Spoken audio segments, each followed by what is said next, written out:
All right. Welcome back to that 90s pod. You know we love diving deep into all things 90s. And today we're taking a trip back to 1993. Ooh, 1993. The year that gave us a movie that like totally captures a certain vibe, even though it was set in the 70s. Okay, I'm intrigued. We're talking Dazed and Confused. Ah, yes, Dazed and Confused, a classic. And before we get too far into this blast from the past, quick reminder to all you awesome listeners out there, don't forget to subscribe and share the 90s love with your friends. Tell them to tune into that 90s pod. Absolutely. Spread the word. Now let's get back to Dazed and Confused. This movie, it hit theaters in September of 93. That's right. So we're right at the start of the 90s. Right. And the 90s were this like interesting mix of holding on to the past and then like racing towards the future. Yeah, that's a great way to put it. You had grunge music like exploding, which had its roots in 70s punk and classic rock. But at the same time, the internet was like blowing up and changing everything. Absolutely. It was a time of massive transition, a lot of uncertainty, but also this like sense of possibility. It's true. And I think, you know, on one hand, there was this wave of nostalgia for like simpler times. Yeah, I can see that. You know, corporate greed was becoming a huge issue. Yeah. Consumerism was like out of control, and technology was starting to impact how people connected, like even back then. Right. So in a way, Dazed and Confused offered this like escape from all that anxiety. Totally. It was like stepping back into a world where the biggest worry was who was going to get paddled by the seniors. Yeah, exactly. Yeah. Like no cell phones, no social media, just a bunch of kids trying to navigate the last day of school. Exactly. And those timeless coming-of-age experiences that everyone can relate to. Like fitting in, navigating friendships and rivalries, those awkward first crushes, like it's all in there. It's the blueprint for adolescence. Right. No matter when you grew up.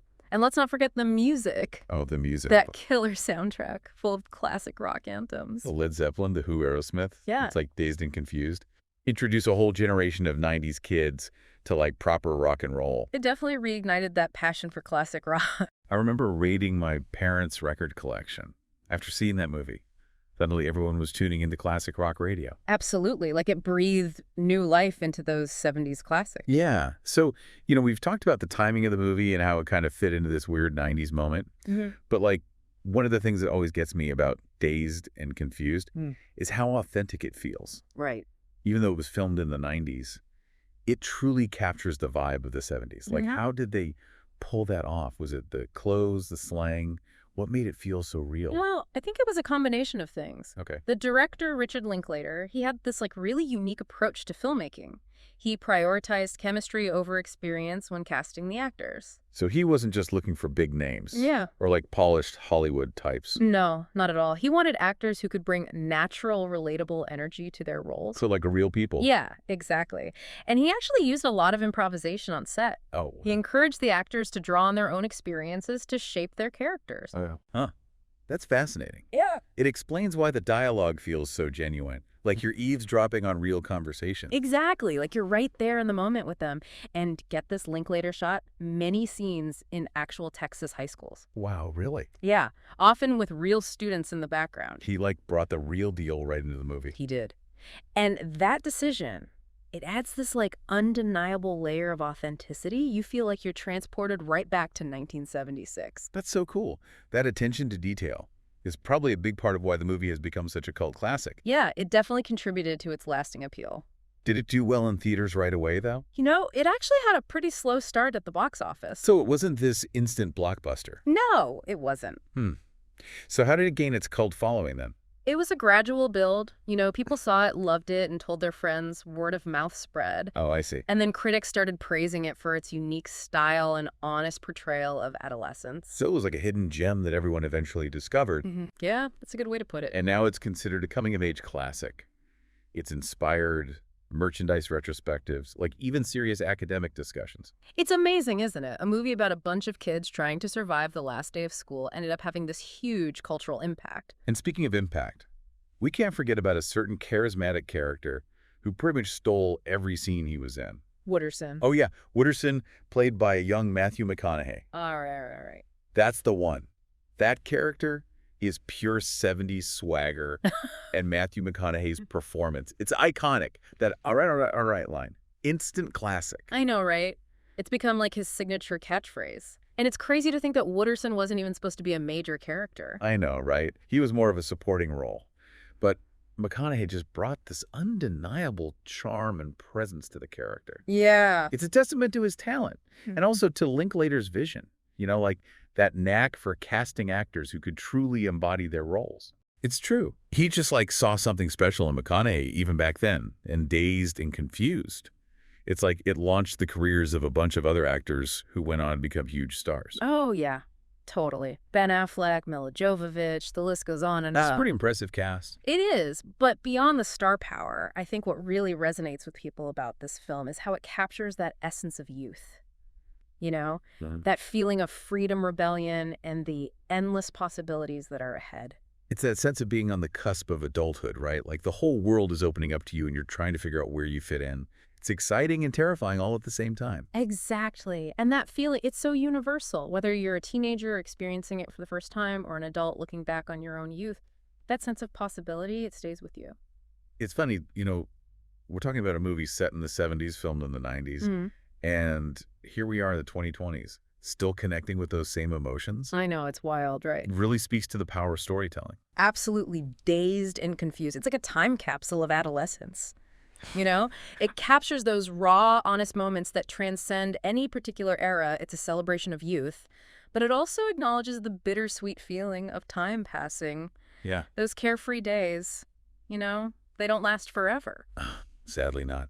And that's a message that's more relevant now than ever, especially with how fast the world is changing. Yeah, for sure. Speaking of which, we love sharing these 90s deep dives with you. Yeah. And if you're enjoying this blast from the past, make sure you hit that subscribe button and tell your friends about that 90s pod. Yes, spread the 90s love. All right, back to the movie. Yeah. We've talked about the characters, the music, the setting, but what do you think is the main takeaway from Dazed and Confused? What's that core message that continues to resonate with viewers today? That's a good question. I think it's about the importance of finding your tribe. Yeah. Your people.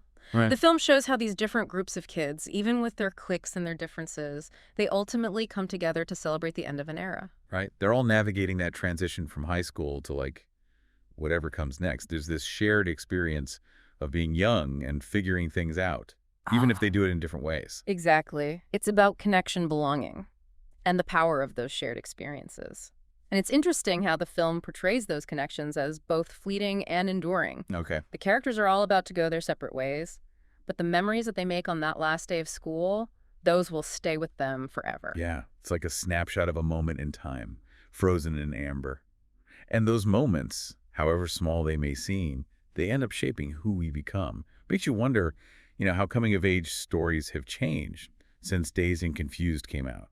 I mean, the world is a totally different place now, especially for teenagers. Yeah, it really is. The rise of social media, the internet, it's completely transformed the whole landscape of adolescence. I know. Back in the 90s, we didn't have smartphones or social media. We actually had to talk to each other face to face, go out and explore the world without being constantly connected. Right.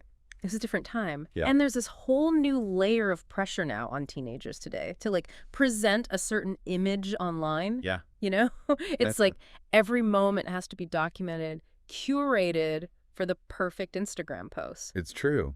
It's almost like there's this constant self-awareness, this pressure to perform for an audience. Do you think that makes it harder for teenagers to just be themselves? Yeah. To embrace those awkward, messy parts of growing up? I think it definitely adds a layer of complexity.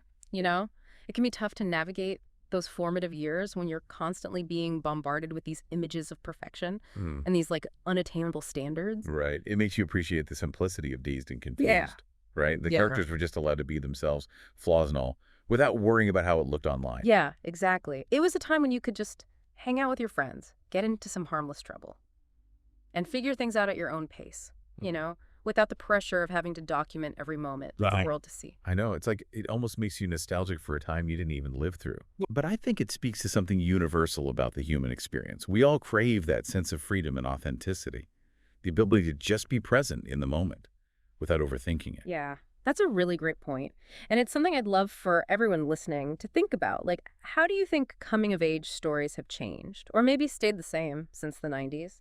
What are the new challenges and triumphs that young people face today? And how are those experiences being reflected in the stories we tell? It's something to ponder as we navigate this crazy, ever-changing world. It really is. And on that note, if you enjoyed this deep dive into Dazed and Confused, and you're craving more 90s nostalgia, Yeah. don't forget to subscribe to That 90s Pod and tell your friends. Yes, spread the 90s love. Until next time, stay rad.